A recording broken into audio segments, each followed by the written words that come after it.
Déjà, on a Victor Roque, les amis, qui est proche de signer un contrat avec le Barça. Pourquoi? Parce que le Barça le veut maintenant, avant la fin du mercato. Pourquoi? Parce qu'ils ne veulent pas entrer dans les problèmes de fisc avec la Liga. Ce qui fait que c'est le moment que le joueur arrive, mais le joueur a un peu certaines négociation manquante dans le contrat.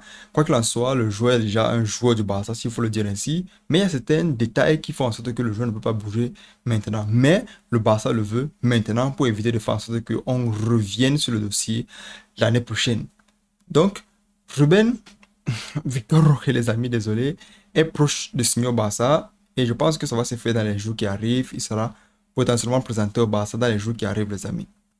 Maintenant, quand on tombe du côté du Paris Saint-Germain, Paris Saint-Germain a accepté les négociations avec Luis Enrique et Luis Enrique a décidé de faire partie du projet entraîner le club pour l'année 2023-2024. Le contrat n'est pas encore à l'extérieur, ce qui fait qu'on ne connaît pas encore avec le nombre d'années, mais quoi qu'il en soit, Paris Saint-Germain aujourd'hui, on sait bien que quand un coach arrive, si c'est que le contrat est prévu pour 1, 2, 3 ans, avec ce qui va se passer, on sait ce qui va se passer potentiellement. Manque de performance, pas de Champions League, le coach sera renvoyé au bout d'un an. C'est pour ça que peut-être on n'a pas vu, le contrat à l'extérieur. Mais quoi qu'il en soit, Enrique est intéressé par le projet. Il sera celui-là qui sera futur pro entraîneur du Paris Saint-Germain.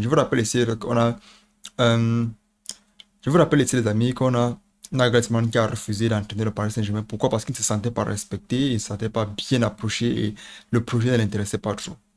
Maintenant, toujours, du côté maintenant de Kai Havertz, les amis, Kai Havertz, c'est ce joueur-là qui a tellement été balancé dans tous les clubs en ce mercato, appelé au Real de Madrid, euh, appelé au Real de Madrid, appelé à Manchester. Maintenant, il a accepté de jouer à Arsenal. Il veut jouer à Arsenal. Les fans d'Arsenal sont contents. Ils veulent le jouer à tout prix. Mais le montant demandé de 70 millions d'euros. 70 millions d'euros, chose quand même que on a Arsenal qui essaie d'entrer dans les négociations. Pourquoi? Parce qu'ils veulent aussi le joueur. Donc, Arsenal, les amis, veut Kai Havertz. Kai Havertz veut Arsenal. Ce n'est pas dans la même situation où Kai Havertz voulait jouer aller au Real de Madrid, mais le Real de Madrid est un peu hésitant. Cette fois-ci, les deux parties sont d'accord. Je pense que Kai Havertz, très très prochainement, les amis, va pouvoir jouer à Arsenal. Je l'ai dit tantôt aussi dernièrement dans ma précédente vidéo, les amis, le cas de Ruben Neves. Ruben Neves veut à tout prix jouer au Barça, mais ça n'a pas marché. Ça n'a pas marché, ce qui fait en sorte que Al-Ahly est venu à la rescousse du joueur, s'il faut le dire ainsi.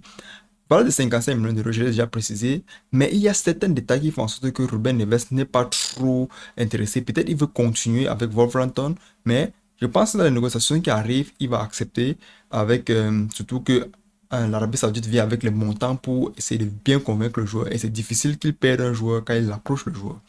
Donc Ruben Neves aujourd'hui potentiellement va jouer l'année prochaine en Arabie Saoudite, potentiellement jouer contre son compatriote Cristiano Ronaldo. Donc aujourd'hui les amis, il y a tellement de choses qui se passent dans le mercato. On sait bien qu'en général, l'Arabie Saoudite attaque le marché des transferts, ils attaquent le mercato, ils attaquent pour faire en sorte que le championnat l'année prochaine les amis soit très très élevé.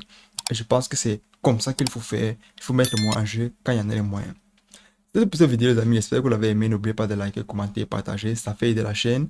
Et aussi les amis, n'oubliez pas de vous abonner, ça fait vraiment que ça nous encourage à faire nos vidéos. Bref, vous savez. Donc, on se revoit la prochaine fois, la paix sur vous, prenez soin de vous. Ciao, ciao.